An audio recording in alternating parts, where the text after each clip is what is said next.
So this is our Magnesium build guide.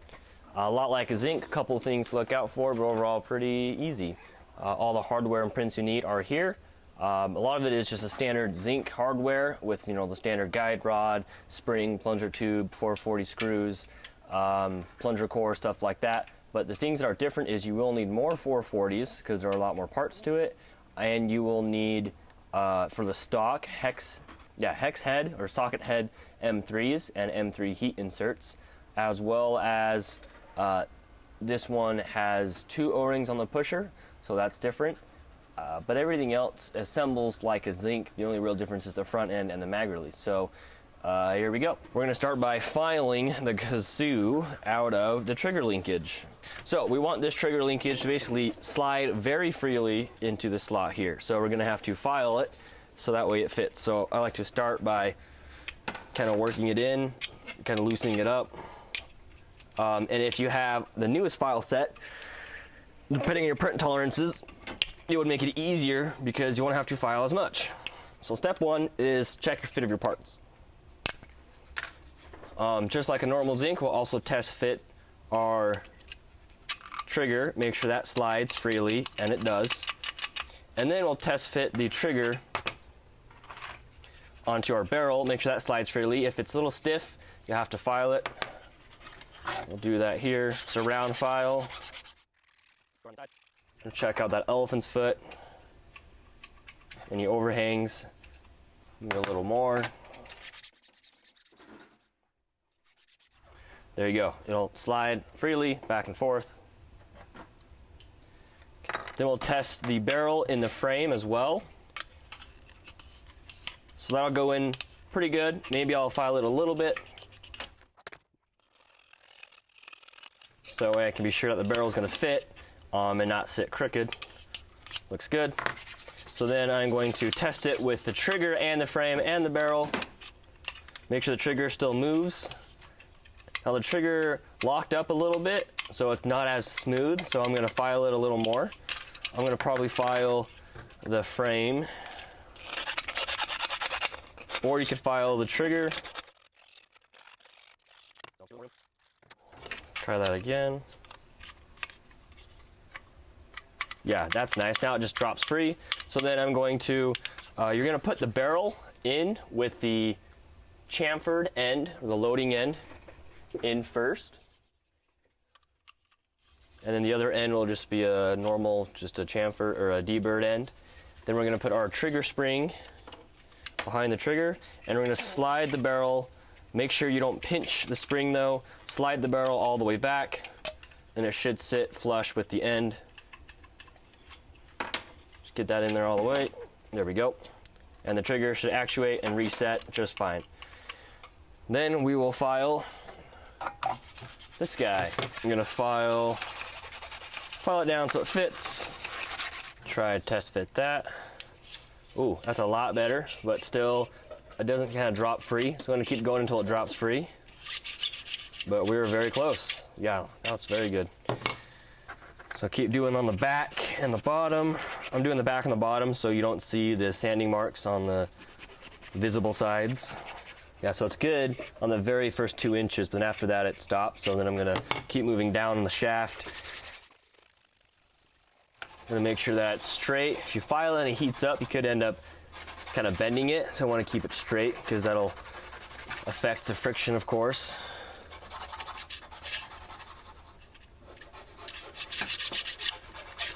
A little more. That's gotta be some warpage.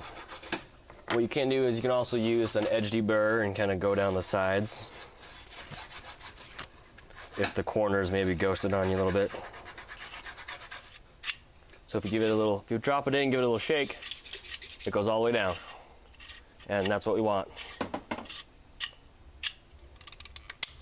Oh yeah. So now that actually drops and shakes. That's what we want.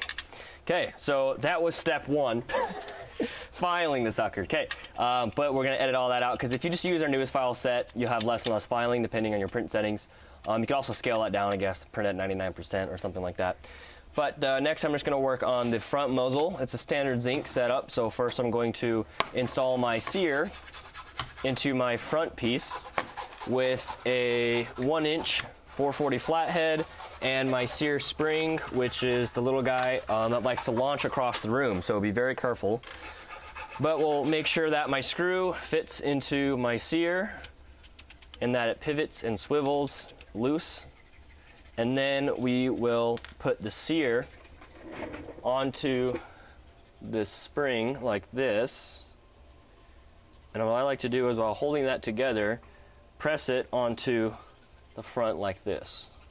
So hold it upside down, press it onto the edge of the front, and then just pinch it together and push it down.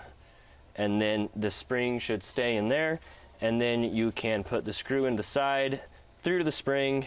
Make sure the screw goes through the spring. If not, then push the spring down with a screwdriver or the screw itself.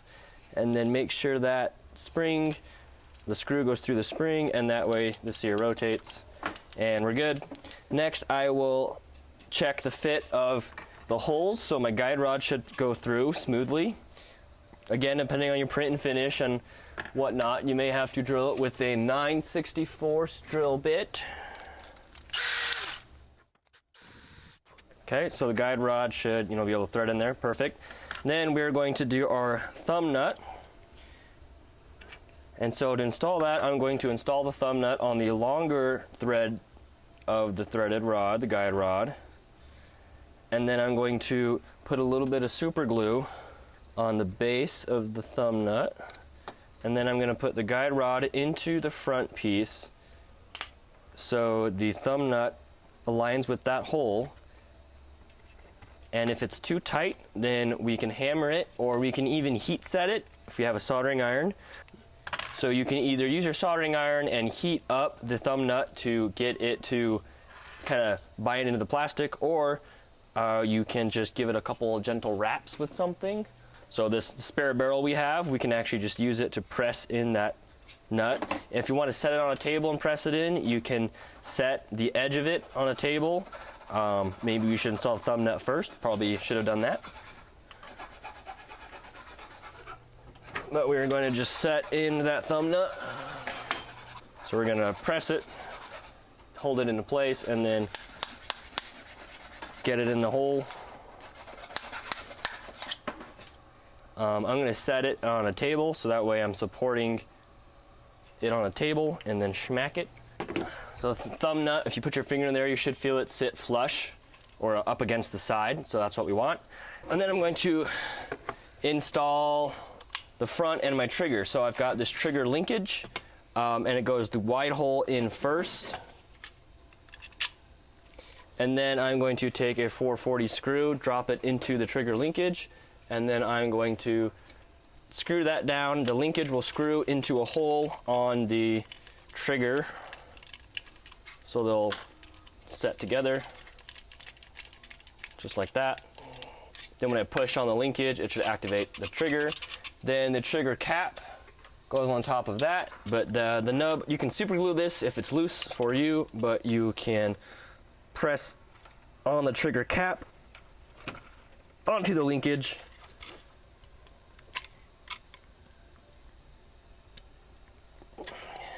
Like so. Then we can install the trigger guard. Oh, and if your trigger, I guess you can hear the spring kind of grinding and rubbing, you can do some lube to make it sound better. But the trigger guard then goes into that slot underneath the trigger.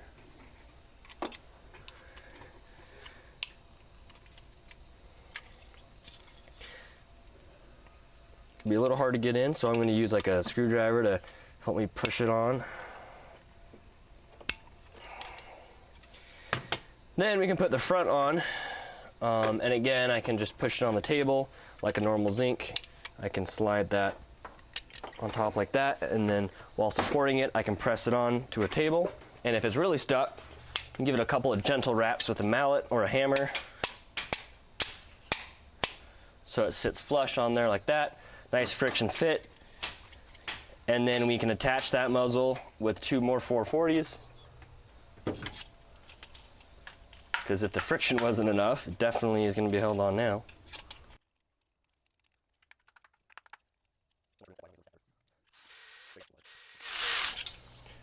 Okay, and then make sure it's all lined up, looks good.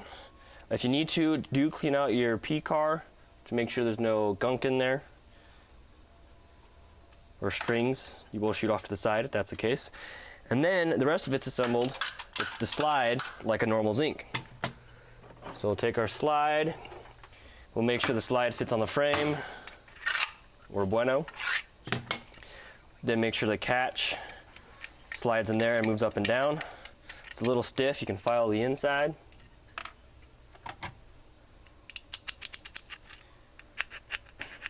Kind of the inside corners. Standard Zinc stuff here, depending on your print orientation, your print settings and all that. Okay, and it's nice and smooth, goes up and down. We'll put our small springs on the catch. I like to put, there's a flat closed end and a cut end. I'll put the cut end up or the closed side of the spring down.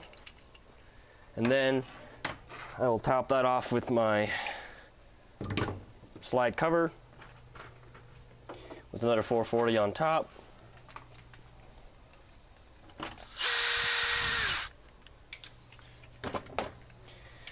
Then I will install my plunger tube by carefully spreading the slide open. You don't want to really yank on it. You're going to put the tube against it and just pull it enough so the tube stays on like that, and then slide it just like that.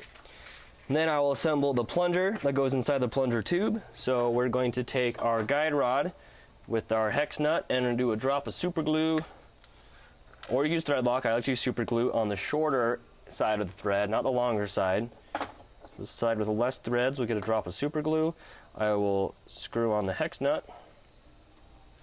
Then I will do a 104 O-ring, or 104 to act as a plunger pad. Then I will slide on my plunger.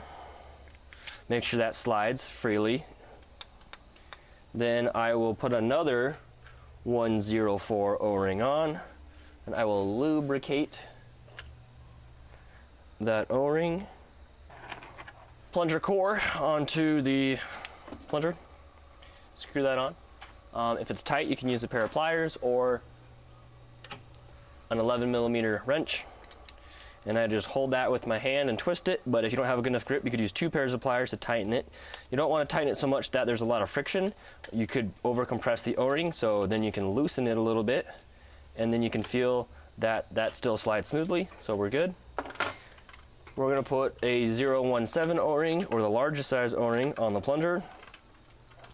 And we are going to put our spring, I like to do again the closed side of the spring, not the cut side, the closed side on the plunger. And I will install the cut side of my spring into the plunger tube after I lubricate the plunger tube. Lubricate spring.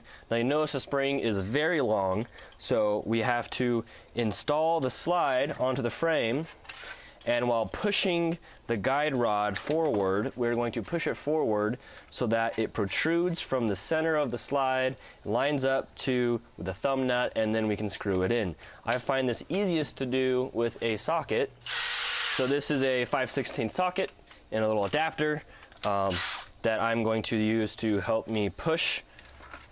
That way the socket gives me some extra room, but I'm going to push until the guide rod, kind of move the socket around until the guide rod comes out the end. You do not want to accidentally have the guide rod come out the catch. It's kind of hard to see. I'm going to do it this way, where I'm going to push the guide rod with the drill so it goes through the catch but not underneath the catch, so it comes out not underneath but through the middle. And then I'm going to put the frame on the slide. There we go. And then I can get the guide rod through the hole in the front.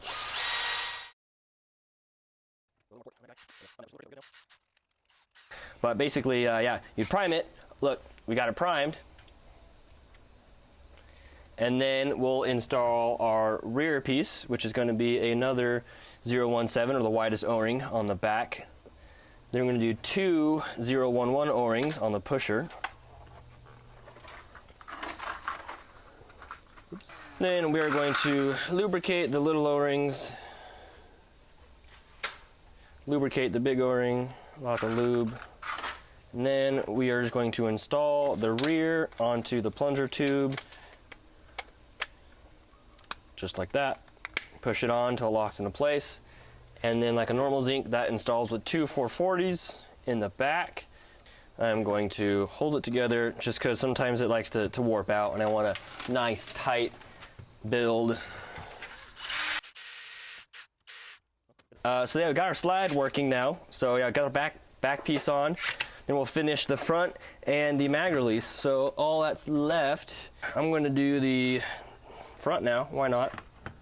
So our front attaches with a couple of 440s and this peg here. So what we're going to do is we're going to put this peg into the front muzzle here. Then we're going to hold those together with a 440. I'm just going to use this guy here. So we're going to do a 440 in the hole. Just like that. Yeah, so we're going to put it on. We're going to put the plug with the muzzle on the front here. Might be a tight fit, so you can press it on the table if you have to. That just slides into place. And then we'll put another 440 to hold the trigger guard onto the muzzle.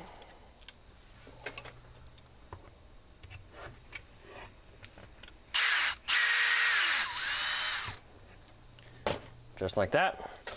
And that's the front all taken care of. And then what we'll do is install the rest of the mag release, and that'll be it.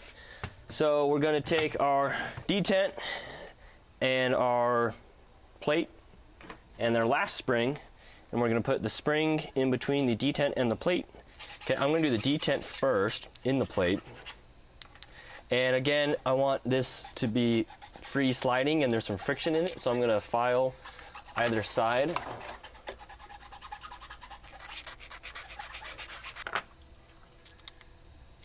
Okay, that slides freely, so if I hold it upside down, give it a little shake, it slides. I'm going to put the spring in between that.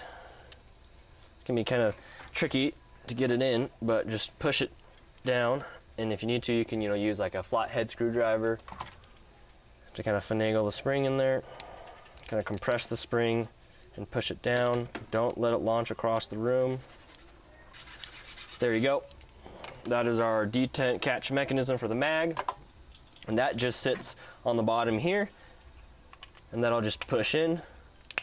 And then that is held in by 2 440s. 1, 2. Make sure the mag release, still moves. You don't need to over tighten anything.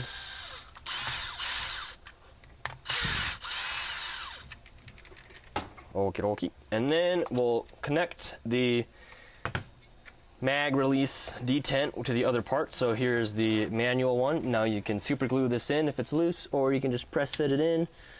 Do a little bit of both. If it's too big, you can always file it. Clean it up a little bit. And we're going to press that into the side. We use a pair of pliers, and you can even compress it from the side. There you go. Again, make sure it moves, it still functions. Then we're going to link the linkage to the mag detent with the screw in the side. It's another 440. All right, and then the release trigger can be installed with another 440. Just like that. And you will need a soldering iron that we mentioned earlier that you may or may not need. So we're going to put our heat insert on our iron like so. We're going to press the heat insert into the hole. As we press down as straight up as we can, we're going to grab the insert with the pliers and pull away with the iron. We want to keep the insert perpendicular so it is straight up press down. When it gets to depth, I'm going to then hold the insert in and pull away from the soldering iron, and then make sure they're flat by pressing them with something flat. I also want to make sure that I don't have like the extra solder from the iron in the hole. And while it cools, make sure you do not bump the heat insert or it'll be crooked. So be careful as it dries, or cools I mean. And then we'll be able to, once that's cool, we'll be able to install our butt plate or our stock, whichever option we want. So we got our plate with our M3s. That'll just screw right in. So I'm going to start it by hand. Start this by hand. And this is a 2.5 millimeter hex key. And I'm going to install the thing. And there you go. There's one magnesium. Oh, I guess the last thing I do once I make sure everything functions is I will install my magnets. I will score them up so that when we glue them in, the glue has something to adhere to other than a smooth surface. Then I will put a drop of super glue in each of the holes. I'm going to do a drop in each of the front, just a little drop and a little drop. And I would do the same thing on the slide. And then I will install magnets in one hole, press them in, and then I will take two and install them in the other hole. And then when I close the slide, I will then line up the magnets and then press them together so they get installed into all four holes. And there you go.